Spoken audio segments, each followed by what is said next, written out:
Good morning. Welcome to Enlightened Heart Soul Connection. I'm Naoma, and I'm coming to the collective this morning with some wisdom. Using the Secret Oracle, I want to find out what's going on within the collective this morning.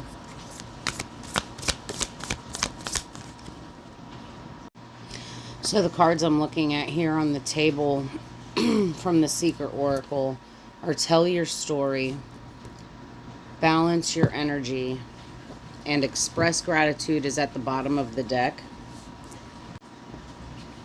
Tell your story arrives as powerful reminder that your voice holds medicine.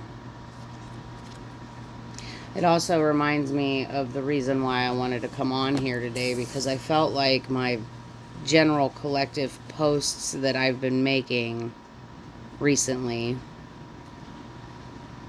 are no longer a reflection of what's going on in my life, but they're a reflection of things that have happened in the past. So I'm able to provide my experience to offer advice to other people through that experience.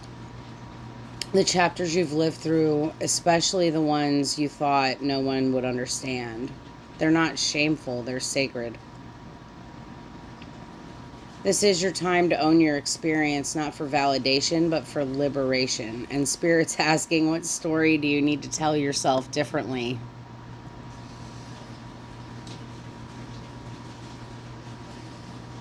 The one where you survived, grew wings, or learned to walk through fire. Tell it now. Let your truth be your compass and your freedom. Telling your story provides a way for you to validate yourself so that you're not looking to other people for validation. Because only you know what fires that you've walked through. Only you know what secrets your story holds, what advice or wisdom.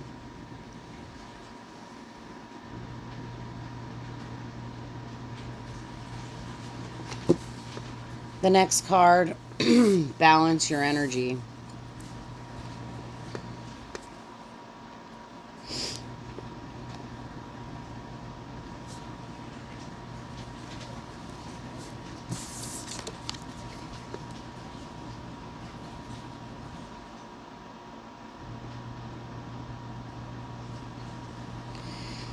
The cat in this image is looking at me like,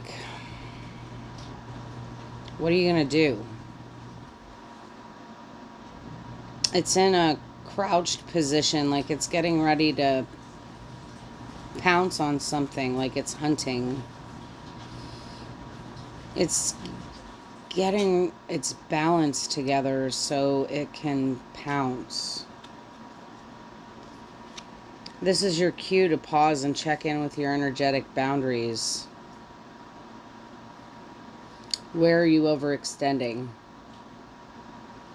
What are you withholding? The soul's peace lives not in extremes, but in the gentle ebb and flow between honoring your needs and being present with others. And collective is being asked to stop chasing and start aligning. Go after the thing that you want, and in order to do that effectively, I understand. In order to be able to do that effectively, you must come into alignment with it. So you want to be in the same frequency as the thing that you want. If you want wealth and abundance, you have to get into that energy. And by getting into that energy, I mean you need to lace your bootstraps up and start doing the work to bring that into fruition.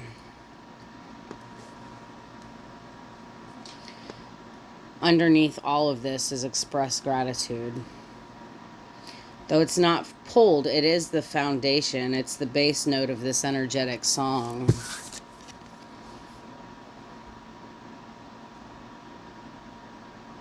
This card really reminds me of the Empress or even the Queen of Pentacles from the tarot. She's pregnant and her heart is open, and there is baby bunnies, and that makes me think of abundance. And there's baby birds, and that makes me think of abundance. That makes me think of birth as a portal. Gratitude is a portal. When you're between stories, clarity, or even breakthroughs, can you give space for the space that you're in? Give thanks for the space you're in. Gratitude is what balances your energy.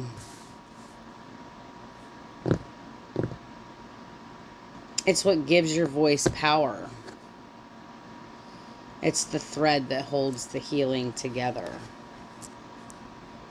515 on the clock. Change within the self. So I looked up 515, and this isn't about waiting for life to shift externally, and Spirit's asking you right now, the change that you want to see begins within. When you change your story, when you balance your inner world, and when you lead with gratitude, the world around you has no choice but to reflect that. This is mirrored numbers, 515.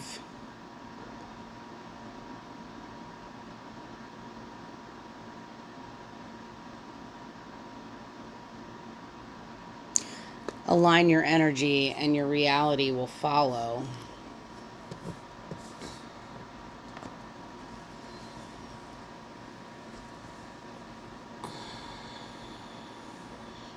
The universe is mind. Where your attention goes and the energy flows.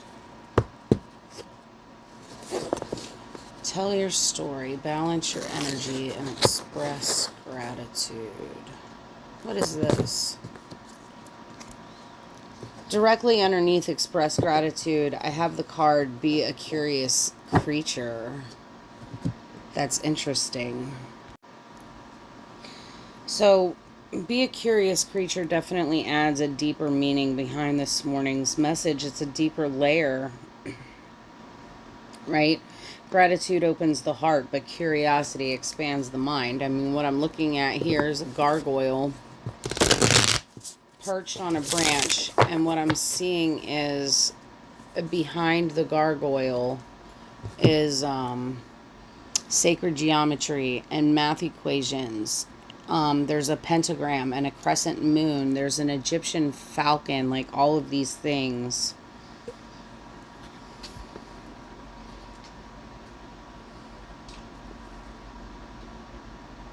I feel like, and I wrote this down, it reminded me that the collective should be curious and doing your own research.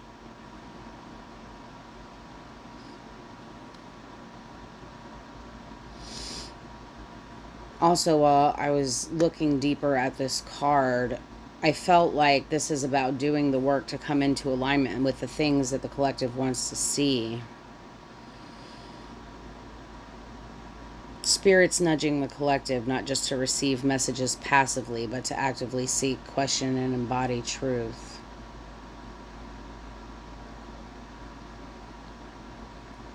Alright, so the gargoyle, traditionally seen as a guardian, it watches from the threshold, not just to ward off darkness, but to witness what we overlook. It's a symbol of grounded awareness, alertness, and the mysterious intelligence that lives in the shadows. This one reminds me of the flying monkeys from The Wizard of Oz, which is interesting because spiritualists like me often use The Wizard of Oz as a metaphor for this awakening that we're going through. I mean, we're always looking for the man behind the curtain.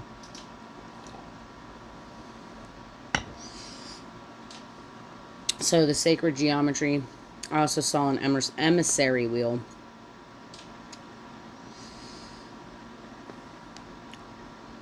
the background symbols. We're looking at the divine blueprint in the background here, aligning with natural order and higher intelligence. There's a crescent moon, and to me that's intuition and hidden potential, right? Cycles of discovery. I see also a pentagram, which is protection and the integration of body, mind, spirit, earth, and ether. When I was transitioning out of modern day Christianity, there's a gentleman by the name of Jonathan Kleck. If you don't know who he is, look him up. He's interesting. Look him up for your own research and for your own entertainment, because he's definitely tapped in, but he's looking at things through a Christian lens.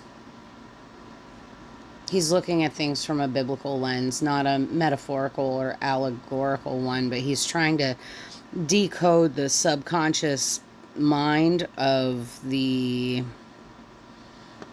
globalist elite using the Bible. It's very interesting. He often talks about the star. And when you're looking at the book of Genesis, the star is... The word star in Hebrew is roughly translated as prince. And we're all the angels trapped within the body. So, like, he's getting to the point. He knows what it is, but he's looking at the esoteric, even occultic symbology and showing the trap. It's not a trap. It's protection and integration. See, that's where the veil of illusion lies.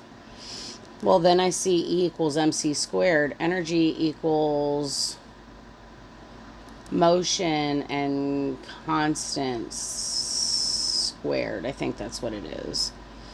The logic within the divine, right? So we're looking at the math equation within this card. It's the logic within the divine, and Spirit saying, what? Oh, truth's not only felt, it can be discovered through inquiry. Well, and that's true because I do a lot of research, and that's how I've been able to put all these pieces together. I recognize the patterns in this deck. Excuse me, recognize the patterns in this deck before I even started pulling cards for this morning's reading. So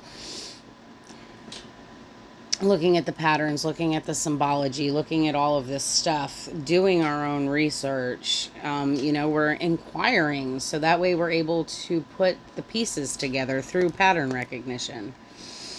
And then I saw Horus in the card. And he represents vision, divine justice, and seeing from a higher perspective. And the emissary wheel, of course, is the messenger's tool. It represents a connection to the guides and ancient knowledge. Here's the message.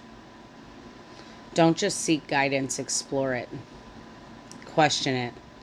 Let your curiosity lead you to the sacred intersections of science, spirit, story, and self.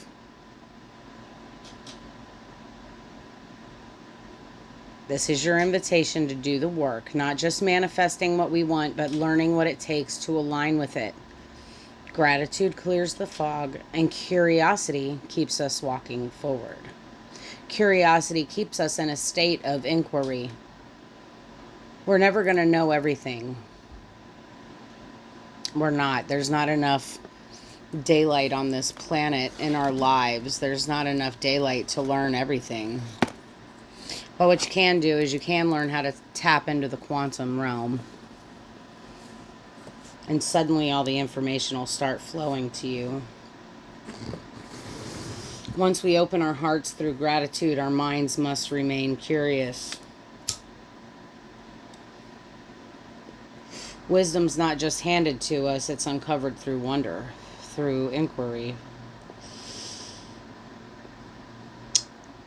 The feeling that I'm getting now is that it's time to become students again, to be humbled and hungry for the truth. Seek and you shall find. Knock and the door shall be opened to you. The shift we want is not magic. It's awakened discipline. And when I say awakened, I mean self-aware. And that's when we get to blend the psychological, the scientific, and the quantum. It's all the same. This reading reminds me of that post that I made. There was a 3-part essay series that I wrote earlier in the week or at the end of the weekend.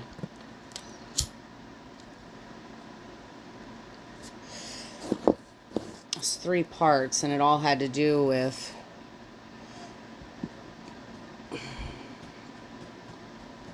our awakening isn't coming.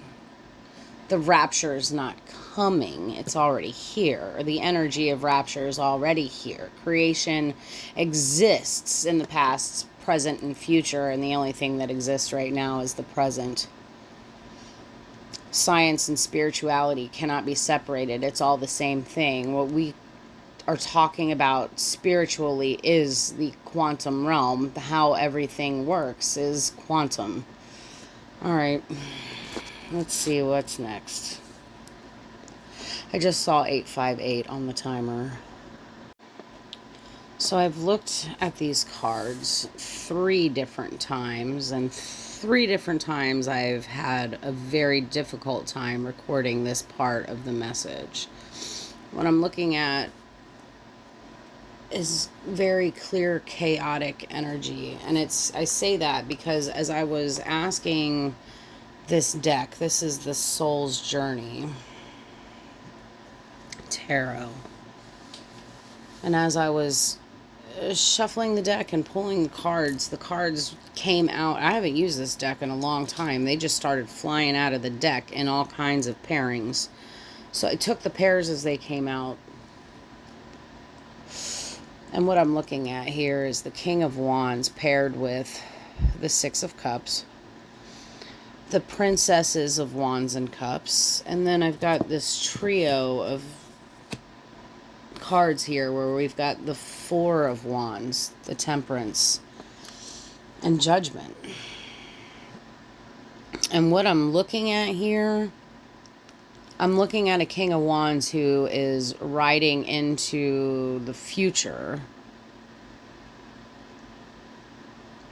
Untamed, unbridled passion, impulsive energy. And paired with the Six of Cups, this is fueled by echoes of the past.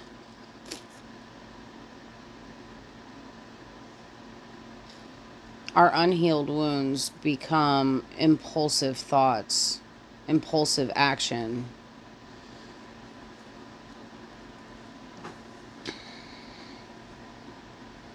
This is your story of fire, of the fire of the soul, riding boldly toward the future, but it's fueled by echoes of the past. The King of Wands bursts forward with impulsive, untamed energy, the kind that leaps before it looks, craving expansion and expression, yet paired with the Six of Cups, it's clear this forward motion is deeply connected to childhood wounds and memories. Yeah, perhaps a longing to heal or reclaim lost innocence. The princesses together highlight that early emotional experiences shaped how that fire ignites.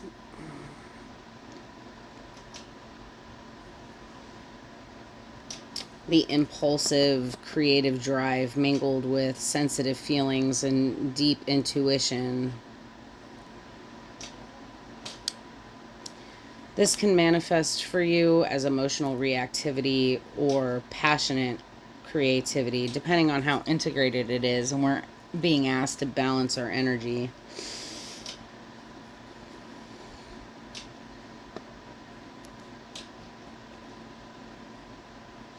Temperance is alchemy, Judgment is awakening, and the Four of Wands is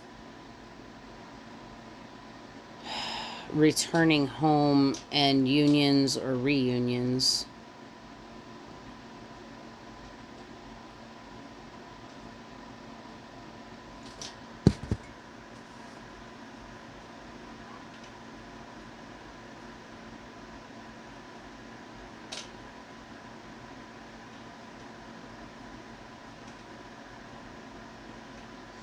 I'm just looking at the zodiac signs, and I see this is Mars and Aries.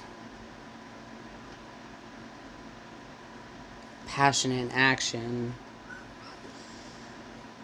So this is where the alchemy begins. This is where the rebalance of energy begins. This trio signals the awakening.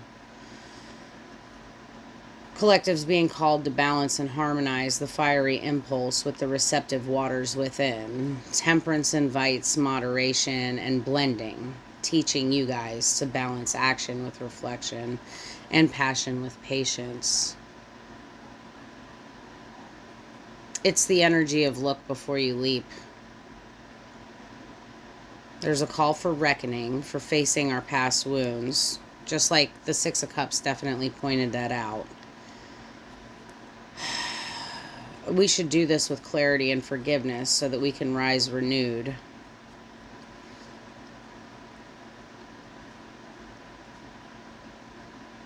The Four of Wands here, this is homecoming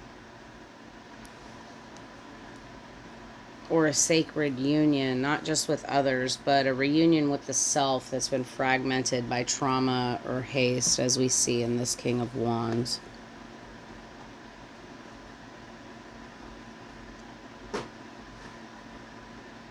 And as I'm saying that, I'm looking at the Tell Your Story card. It's so important that we are able to speak our truths about the things that happened to us when we were younger, the traumas that we experienced, the neglect, the abuse,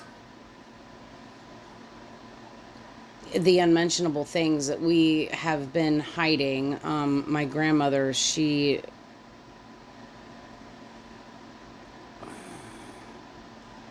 my mom's mom, her mother, so my great-grandmother, she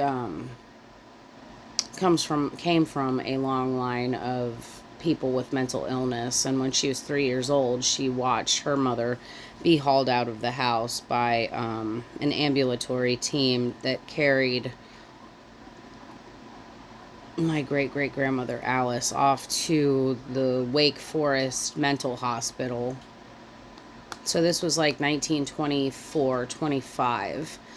And she remembered vaguely just the sight of blood being everywhere. And she told everybody, and I think she told everybody this because she didn't actually know, but she told everybody that her mother died from consumption or tuberculosis. It was called consumption back then. But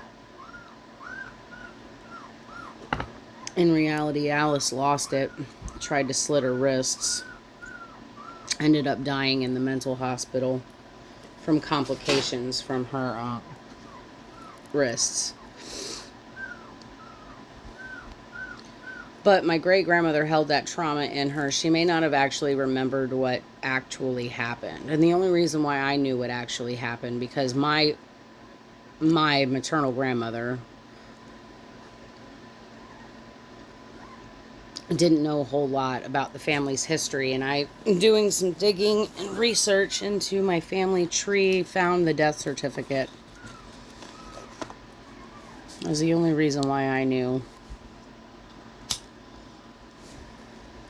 And there's a lot of stuff that we still don't know about my grandmother's history, because we're not even sure that the man that we've been calling my great-grandfather all these years, we're not even sure 100% that he's even my grandmother's father. We know for sure that he's my uncle, her brother's father, but not my grandmother. So it's important that we tell our story, that we put our truth out in the atmosphere. It's not just important generationally for our kids and grandkids to understand where they came from, but it's important that you speak that trauma out into the atmosphere so that you can release it and begin your healing. This is how we become curious, when we start looking at those fragmented parts of ourselves and where they were lost, and start calling our power back. If you want to know where you came from,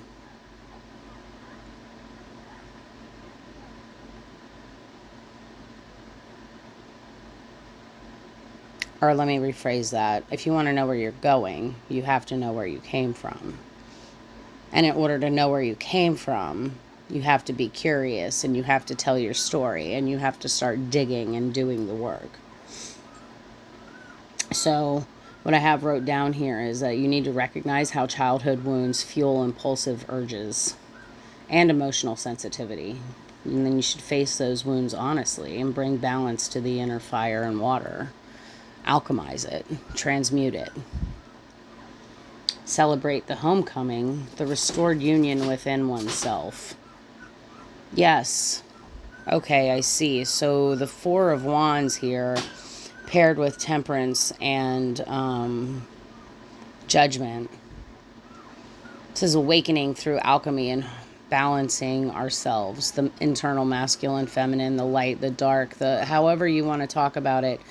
The merging of opposites within ourselves.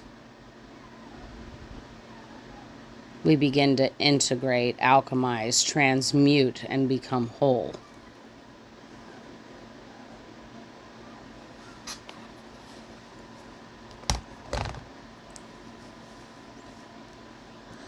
(10:04) on the clock. I feel like before we go any deeper into this message, right before I pulled the tarot cards was 858 on the timer. Infinite abundance flowing through new beginnings and transformation. Then back into abundance. 858. It's a cosmic signal that the fiery, impulsive energy, the King of Wands, is part of a larger cycle of renewal. The past wounds are catalysts, not chains for new growth. Oh, not chains for new growth. That makes me think of that reading I did last year. I hope I do trigger you, because you can't grow until you're triggered, and that's true.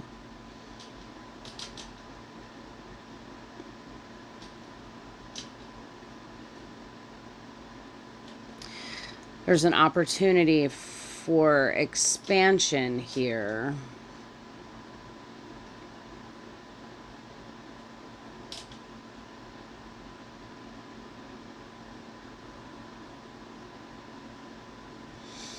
All right, and then as I ended off that sequence with the tarot cards, it was 10:04 on my timer, not the actual time. I'm looking at 5:15 in the morning. We'll look at 515 being repeated in this reading. So the number 10, it's completion and fresh starts. And then 4, that's foundation and stability.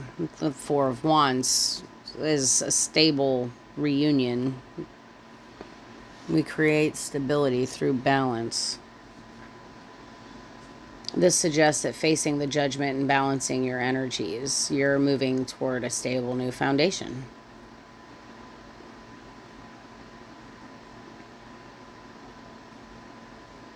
The balance of fire and water, judgment and temperance. This is bringing us home to ourselves. This is the moment of union, of healing, of celebration. This is where your voice is your medicine. The Hermetic path teaches us that all is mind and all is you.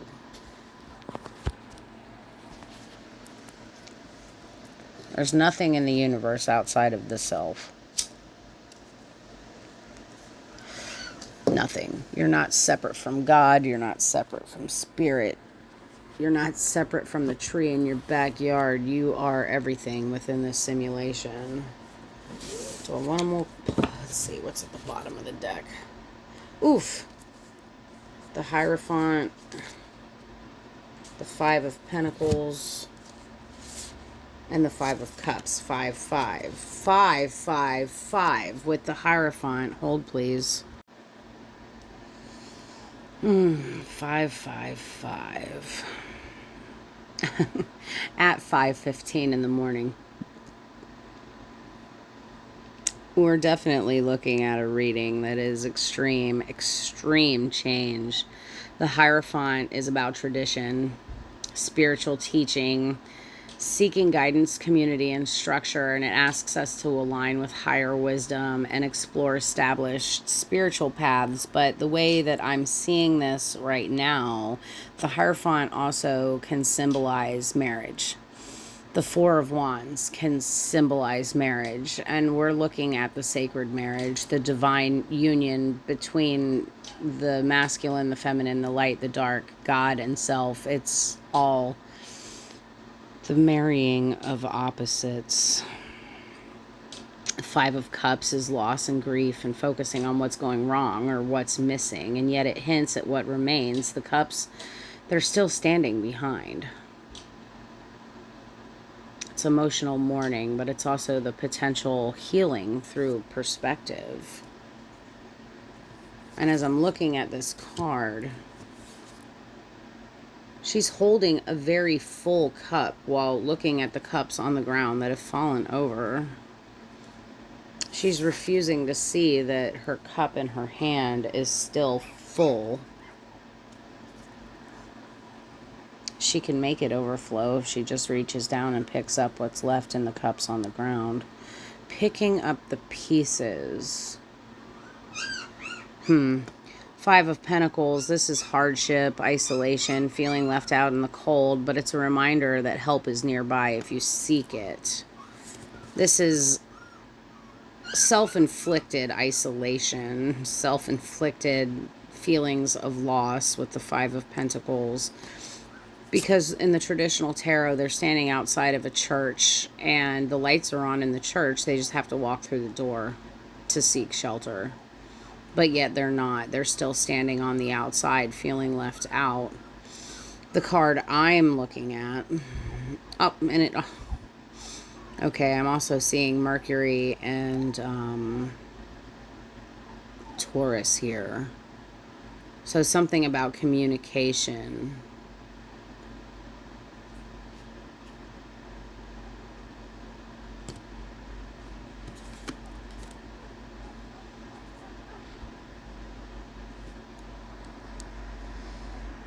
All right, 555. This is change and spiritual growth. It's directly addressing the pain and struggle that these cards are actually showing.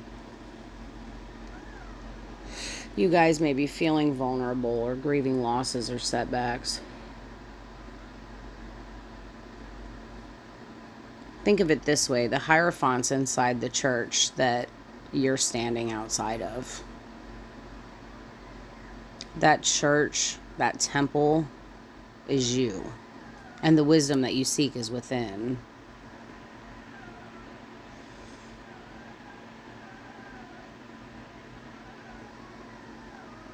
These experiences are catalysts for deep spiritual growth. Changes on the horizon. It's asking us to lean into wisdom that can carry us through the shadows toward the light.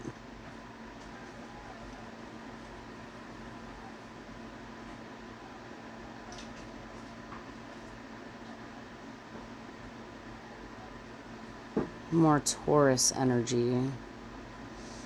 555. We are still in Taurus season right now.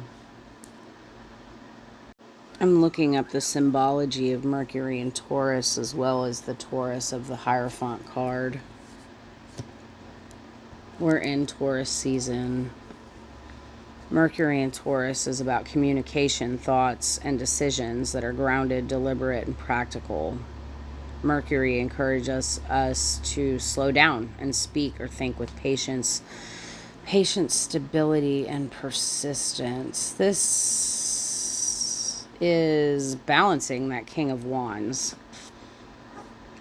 The Taurus energy of the Hierophant amplifies the call to seek tradition, structure, and foundational wisdom. Taurus loves tangible security and values roots and consistent practices.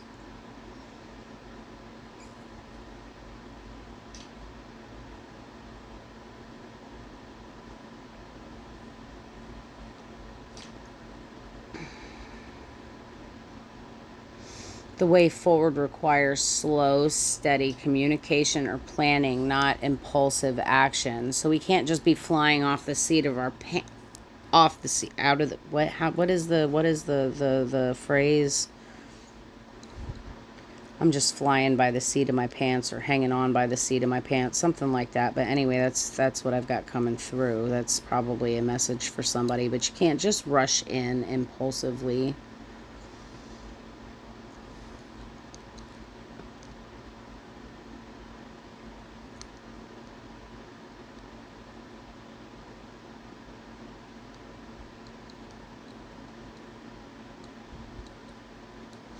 And the Five of Pentacles with Mercury and Taurus, this is asking us to slow the fuck down, be patient. Five of Cups, the Hierophant, 555.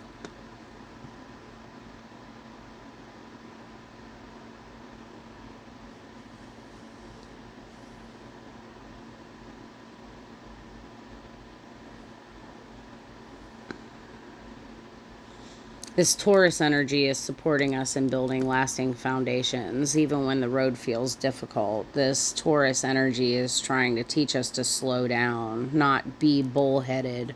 Oh, I got it. Okay. So let's open up with the Awakening Tarot and see if there's anything else that Spirit wants us to know.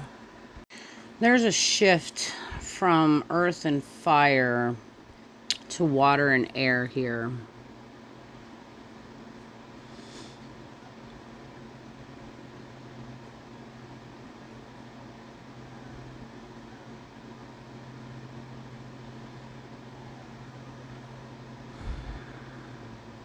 This transition tells a powerful story.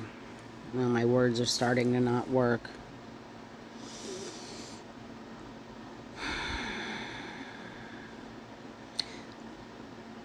Emotional alchemy and new beginnings is what I'm looking at here. The Three of Water is on the table, but it started with the Two of Water. And this card speaks of emotional connection, partnership, and harmony. What I'm looking at is two hands holding the world, and it looks like there's tsunamis taking place all over, and there's water pouring out. Well, it's not pouring, it's drips coming off of the world in all directions.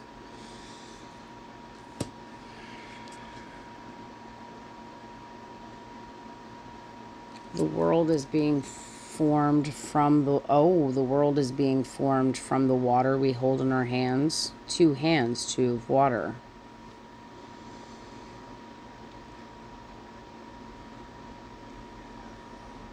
Healing, relating, and mutual understanding. It reminds me of Bashar's formula. Oh no, that's not the formula. That's yeah, relate, friction, repeat. So we're looking at relation right now. The next card is the Initiate of Air. That's the Page of Swords. She's holding a bird in her hand.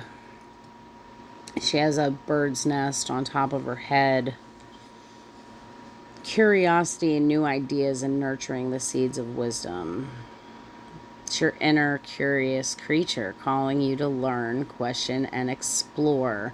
Mental agility, seeking truth, and being open to new perspectives. And then the next card, this is the Three of Water. And I said that the earth was being formed in the hands of the Two of Water. And here at the Three of Water, what we have is the earth being held by three hands.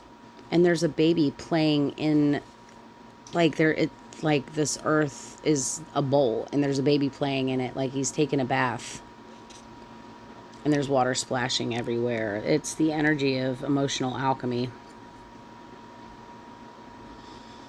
A celebration, a creative birthing place where past emotions are transformed into something joyful and new. It's the manifestation of community, friendship, and soulful collaboration. And I want to read from the book. I pulled the book out on purpose because there's a lot of wisdom within this book.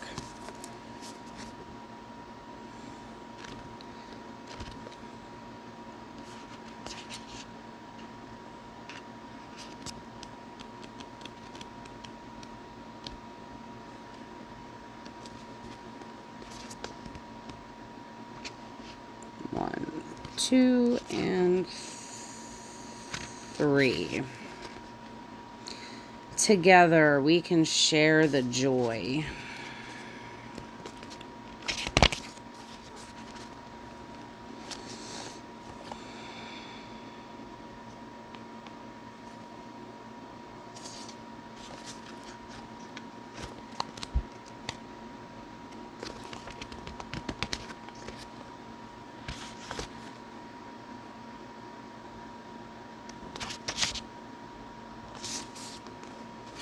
I know there's a lot of empty space, a void here while I'm looking at the book. There's something emotionally that's being created within this void space. And it kind of reminds me of Sophia when she created Yaldabaoth without Source's explicit approval.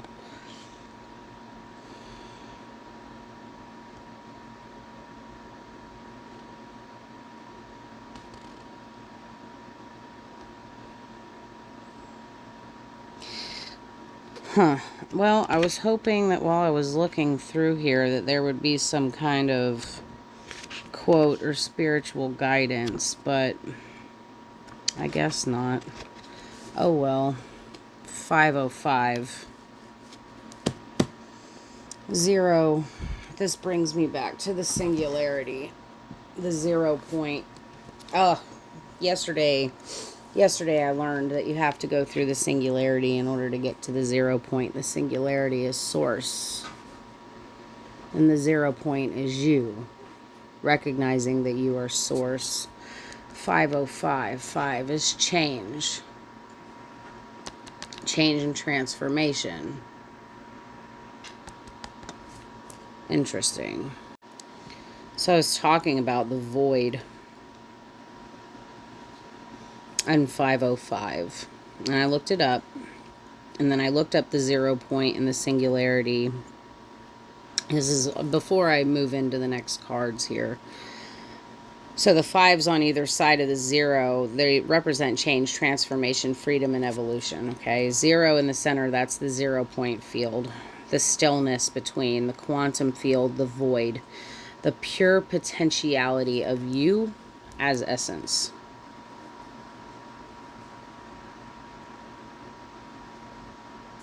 So 505 becomes a gateway, a pulse, a breath between timelines. So change is being created in this liminal space, this void. The change that's happening is emotional.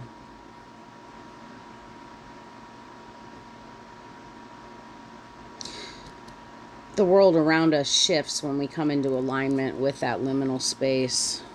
When we're not chasing change, but we're emanating it from the inside out. When we're sitting in the void. When we're here, but we're not here. When we become a walking meditation. All right, the next 2 cards. We've got the 9 of water. That's the wish fulfillment card. Your dreams are becoming reality. This is emotional satisfaction and abundance in the heart space. And the 6 of air. Or the 6 of swords. There's a bird on the man's back, and he's looking at a map. This is a flight toward new direction, moving away from no longer serves, and embarking on a mental or emotional journey to calmer waters.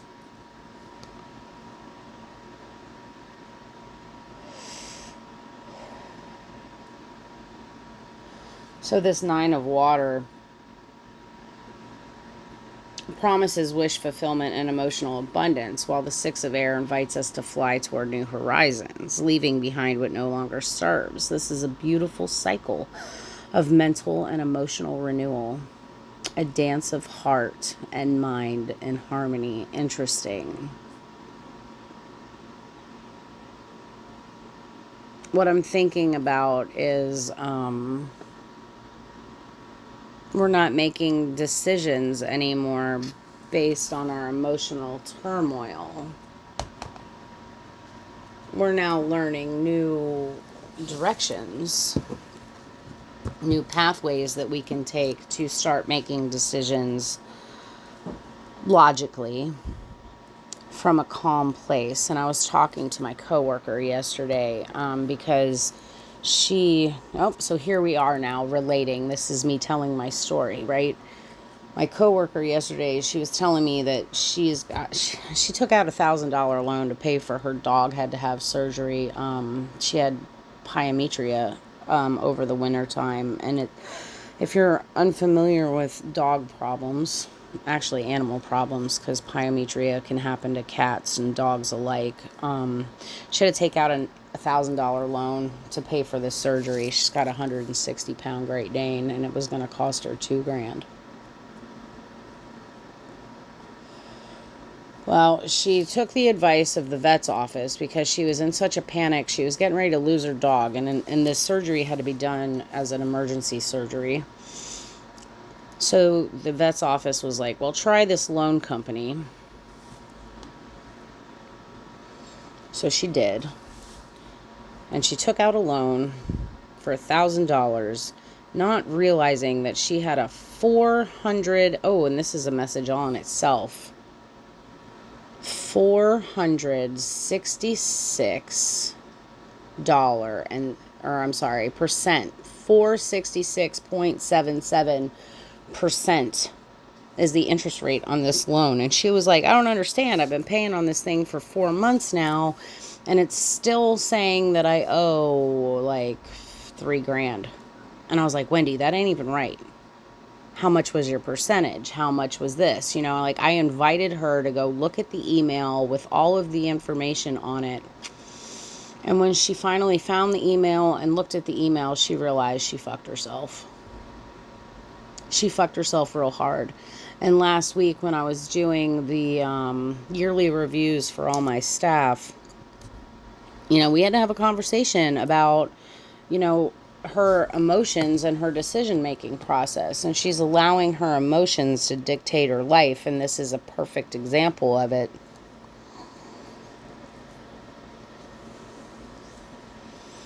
We're no longer making decisions for our life based on emotional insecurities.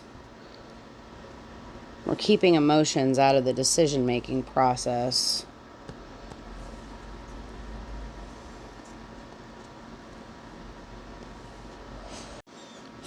I found this number, 466.77, to be rather interesting. It was the percentage for the interest for my coworker, but it's loaded with frequency and precision. 4s are foundation, structure, stability, the earthly plane. 6s are love, harmony, balance, and healing, and it's doubled. The 77, divine insight, mysticism, spiritual awakening, walking the path of the initiate. The sacred number of inner knowing, and doubled, it becomes spiritual mastery. Yesterday, I was haunted by 77.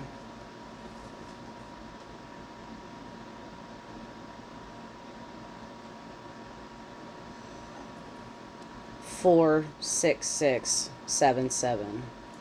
Grounding in love and healing, followed by a shift into the higher frequencies of spiritual alignment. The decimal point makes it feel like a vibrational code. It's a resonance point.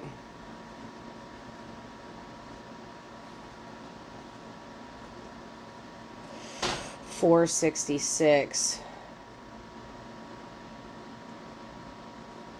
Embodied ascension. Building a loving, balanced inner foundation so that the soul can align with the frequency of higher consciousness.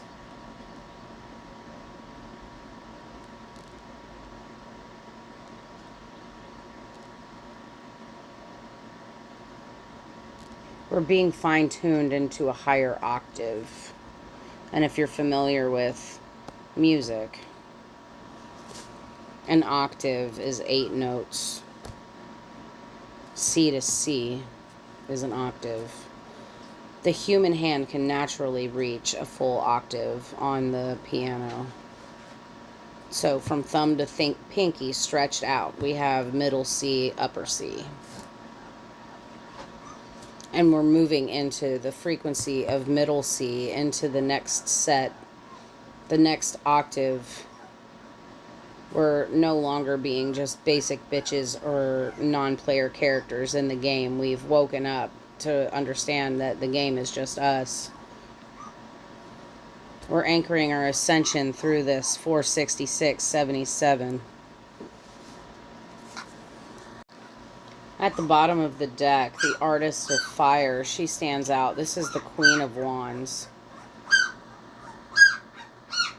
That little country in the background just woke up. That's number 9 bitching because she ain't getting a titty. One moment.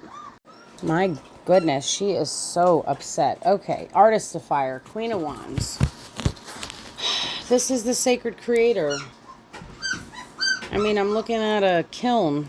There's a fire lit in the kiln and there's pottery up at the top being fired. The creation of pottery.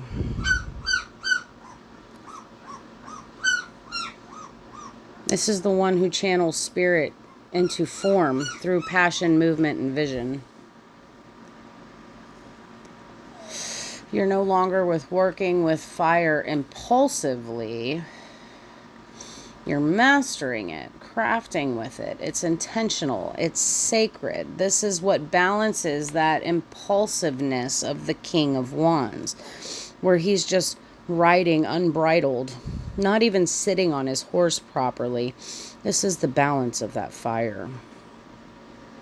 In order to have healthy relationships, you must have a feminine and a masculine in that relationship. You have to have the sacred leader, the spiritual leader, and the physical, willing to take action leader. You have to have a physical and spiritual balance. And then we have the Four of Air. And in this card, the character, the main character of this card is sitting in a bird's nest. I think we've already established here the air in this deck is all about the birds. Anyway, this character is sitting in the bird's nest on top of a tree. And normally this would be like a high vantage point that we're looking out. We've changed our perspective. We've got a higher perspective, but yet this person is like resting within the nest and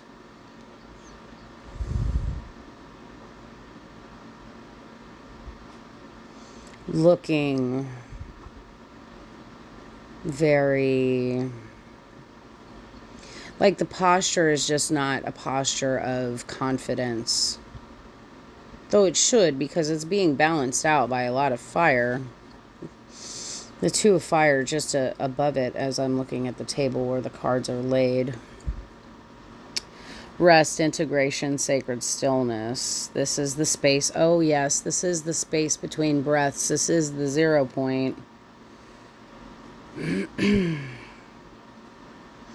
Yeah, looking at this card right after talking about 505, it couldn't be more aligned. This is the space where frequency settles into your nervous system.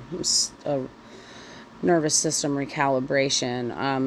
Dogs. When I'm training with my dogs, we learn something new. It's done through repetition, and then it's integrated during sleep. So, for example, me and Sybil go out to the training field and she's learning to out the bite sleeve. She's learning to think through her drive. So when I say out, she needs to out immediately. It needs to be rapid. In the process of learning that, there's a lot of correction that goes into it, whether it be from her pinch collar or her remote collar. We usually end the lesson when she does it right, because we're ending on a good note.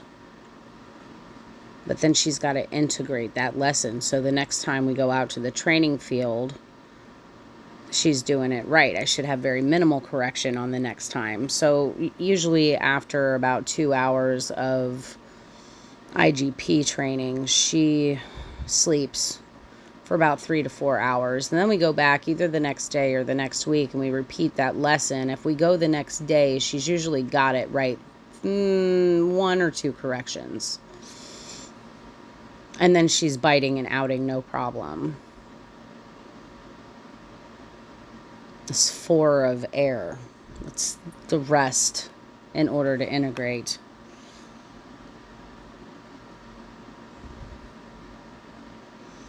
Two of fire, this is a crossroads of vision. It's a soul level decision. You're being asked, how will you use your fire? How are you going to use your fire?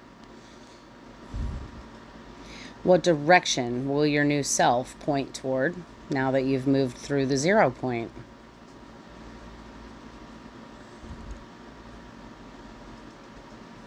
This character is holding the fire in her hand, and she's looking up, but she's pointed toward the future.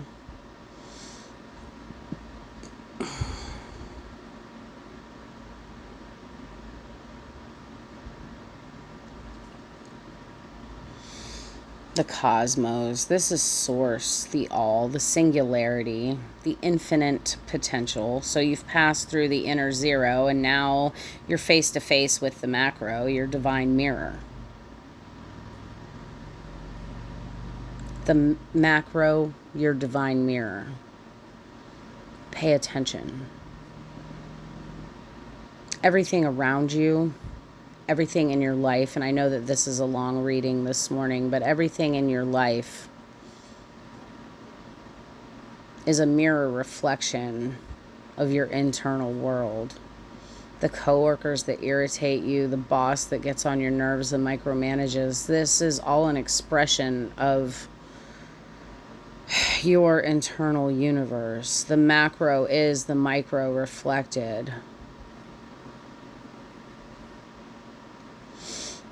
And you can only see what you perceive. So if you are witnessing everybody being dissonant and awful to you, if you're witnessing bad things constantly happening in your life, take a look at your internal world.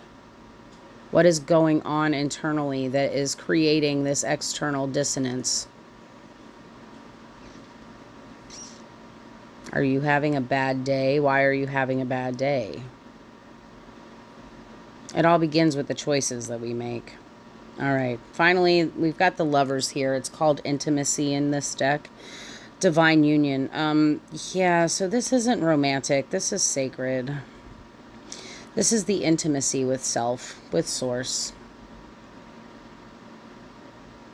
It can also be intimacy with another when we're whole.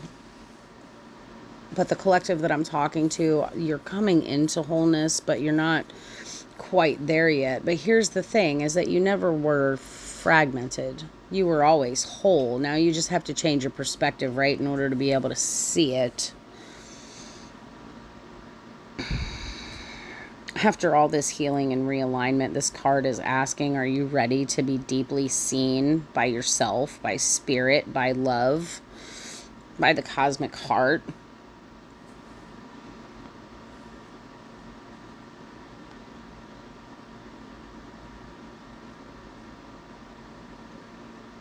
This is radical soul level intimacy.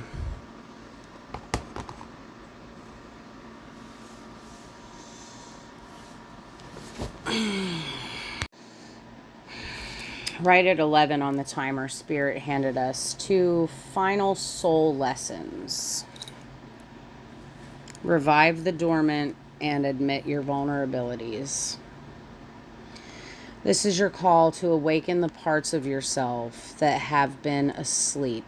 The dreams, the gifts, the truths you buried for safety or survival. And in doing so, you must also soften. Let the armor fall.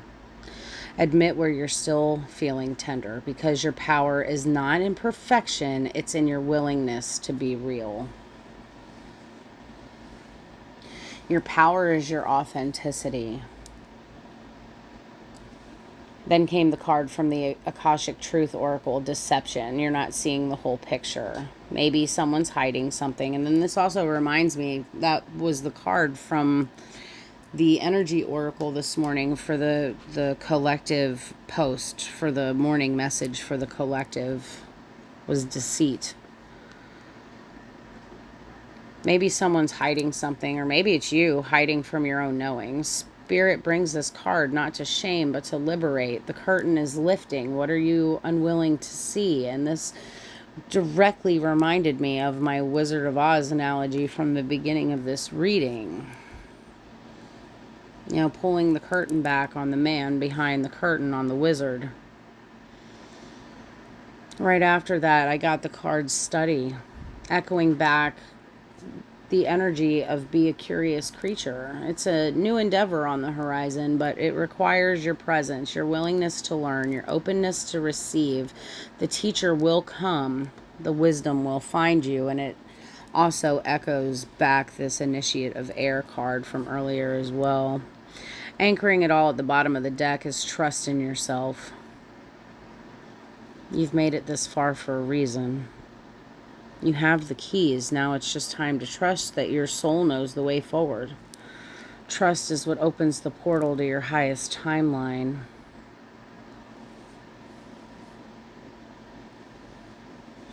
I'm going to close this with an activation for you guys if you've made it this far. Say this with me. I revive the sacred within me. I admit my vulnerability and let truth be my compass. I'm ready to learn, to see, to trust. I walk toward my highest timeline with eyes wide open. Okay, I love you guys. Enjoy the rest of your day. I hope it brings you all the peace and joy that you require to make it through. Don't forget to admit where you're vulnerable. And don't forget to live as authentically and as much in your truth as possible, and just trust that nothing bad will happen as long as you're standing undeniably in your truth. I love you guys, and I'll catch you on the next one. 333 on my timer.